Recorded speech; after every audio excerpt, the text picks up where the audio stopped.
विद्यार्थियों, आज हम पढ़ेंगे कक्षा 6 की पाठ्य पुस्तक हिंदी से पाठ 4 गोवा की सैर। चलो पढ़ते हैं हम। गोवा की भौगोलिक स्थिति कैसी है? गोवा है वो कोंकण क्षेत्र में स्थित है। 1987 ईस्वी में भारत का यह 25वां राज्य बना। इसके उत्तर में महाराष्ट्र है, पूर्व और दक्षिण में कर्नाटक तथा पश्चिम में अरब सागर है। इसका क्षेत्रफल कितना है? 3702 वर्ग किलोमीटर। उत्तर से दक्षिण की ओर इसकी लंबाई है 105 किलोमीटर तथा पूर्व में सह्याद्री पर्वत से पश्चिम में अरब सागर तक इसकी चौड़ाई है 60 किलोमीटर। अब हम पढ़ते हैं गोवा के प्रसिद्ध पहाड़ और पहाड़ियाँ, जिनमें सांसागोड, कंटलाची, माउली, वाघेर, मोलेगढ़, मोरपिल्ला, सिद्धनाथ, चंद्रनाथ और दूध सागर अधिक प्रसिद्ध है। सबसे ऊंचा पर्वत कौन सा है? सांसागोड है।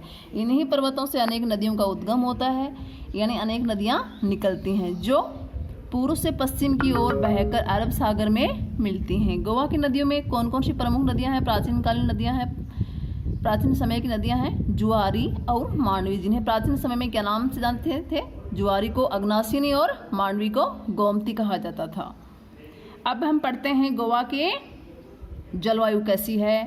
गोवा की जलवायु है समशीतोष्ण और दक्षिणी पश्चिम मानसून से जून और सितंबर के मध्य यहाँ पे प्रचुर वर्षा होती है। अब हम पढ़ते हैं गोवा की वन संपदा कैसी है। प्रचुर वर्षा के कारण गोवा की वन संपदा, गोवा है वो वन संपदा से परिपूर्ण है, यानी संपन्न है। आम, कटहल, नारियल, काजू, मीठ मसाले, सुपारी, पान, केला, चावल, पपीता, शकरकंद आदि यहाँ खूब मिलते हैं। आमों में मालकुराज, अल्फांसो, मानसीराट, मालकेस प्रसिद्ध हैं। यहाँ काजू से उराक और फैली शराब बनाई जाती है। अब हम पढ़ते हैं गोवा का प्रमुख भोजन। गोवा का प्रमुख भोजन कौन कौन सा है? मछली और चावल। गोवा के लघु उद्योग कौन कौन से? मिट्टी के बर्तन, नारियल की छिलकों की रस्सी, चट्टाई, मछली पकड़ने का जाल, बांस की टोकरियां और सोने चांदी के आभूषणों बनाना यहाँ के प्रमुख लघु उद्योग हैं। अब हम पढ़ते हैं गोवा का इतिहास। गोवा है वो कैसे, क्या नाम पड़ा उसका, कैसे पड़ा? प्राचीन काल में गोवा को गोमांतक, गोवापुरी, सुना प्रांत आदि नामों से जाना जाता था। इसका उल्लेख कहाँ मिलता है? महाभारत के भीष्म पर्व, हरिवंश और शकंद पुराण में इसका उल्लेख मिलता है। उल्लेख यानी वर्णन। दंत कथा के अनुसार भगवान परशुराम ने ब्राह्मणों को बसाने के लिए सागर से भूमि मांगी और उनके न देने पर उसे बाणों से आहत यानी घायल कर शुष्क कर दिया, यानी सुखा दिया। इससे जो जमीन मिली वही गोमांतक हुआ। जहाँ बाणों की अवली गिरी उसे आज भी बाणावली या स्थानीय भाषा में बेनवली कहते हैं। अब हम पढ़ते हैं गोवा किन किन राजवंशों के अधीन रहा। ईसा पूर्व 3वीं शताब्दी में यहाँ मौर्य साम्राज्य का प्रभाव था, जिससे बौद्ध मत का प्रचार हुआ।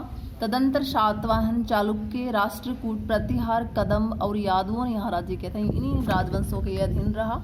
फिर 14वीं शताब्दी के गोवा मुसलमानों के अधीन रहा। 14वीं शताब्दी में कौन सा रहा? गोवा था, यह मुसलमानों के अधीन रहा। इनसे विजयनगर के राजाओं ने गोवा को छीना। बाद में विजयनगर के राजाओं को हराकर बीजापुर के आदिल शाह ने गोवा पर अधिकार कर लिया था और सन 1510 में अफोसोदी अल्बुकर्क ने आदिल शाह की सेना को पराजित कर गोवा में पुर्तगाली शासन की नींव डाली और उसके वहाँ पर पुर्तगाली ने कितने साल शासन किया? 450 वर्ष तक शासन किया। अब बच्चों हम पढ़ेंगे गोवा की मुख्य भाषाएं कौन कौन सी हैं। गोवा की मुख्य भाषाएं कोंकणी और मराठी हैं। इनके अतिरिक्त पुर्तगाली, अंग्रेजी तथा कन्नड़ भाषाएं भी प्रचलित हैं। हिंदी सभी बोलते और समझते हैं। विद्यालयों में हिंदी अनिवार्य भाषा है। शिक्षा की अच्छी व्यवस्था है।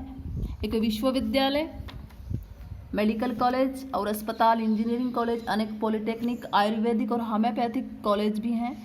अनेक सरकारी और गैर सरकारी महाविद्यालय और विद्यालय हैं। उच्च शिक्षा का माध्यम अंग्रेजी है। लगभग 12 लाख की आबादी में 82% लोग यहाँ के शिक्षित हैं। चलिए हम पढ़ते हैं गोवा के लोकगीत कौन कौन से हैं। गोवा के जो लोग हैं वो नृत्य कला, चित्रकला और संगीत के प्रेमी हैं। यहाँ के अनेक संगीतज्ञ राष्ट्रीय और अंतर्राष्ट्रीय ख्याति प्राप्त कर चुके हैं। यहाँ के प्रसिद्ध लोकगीत हैं मांडो, डुलपद, दाकड़ी, ओविधालो और फुगड़ी हैं, जिनमें ग्रामीण अंचल की झलक देखने को मिलती है। ये विभिन्न अवसरों पर गाए जाते हैं। ओविधालो कब गाया जाता है? विवाह गीत है, ये विवाह के समय गाया जाता है।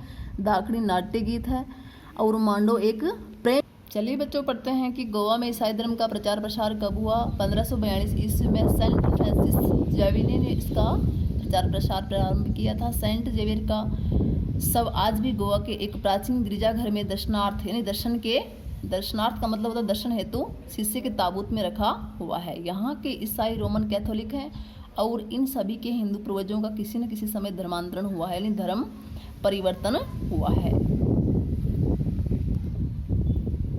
इस प्रकार बच्चों, गोवा के निवासी हैं वो सुशिक्षित हैं, सभ्य हैं, शांति प्रिय हैं। यहाँ के हिंदू, ईसाई और मुसलमान सभी में सौहार्द की भावना है।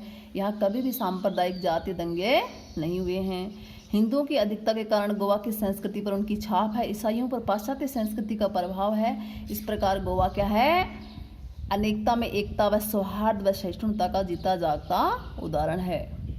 तो इस पाठ के आपको क्या करने हैं? अभ्यास प्रश्न आपकी अपनी उत्तर पुस्तिका में करने और याद करने हैं, जो अगले वीडियो में आपको उपलब्ध करवाए जाएंगे। तब तक के लिए धन्यवाद।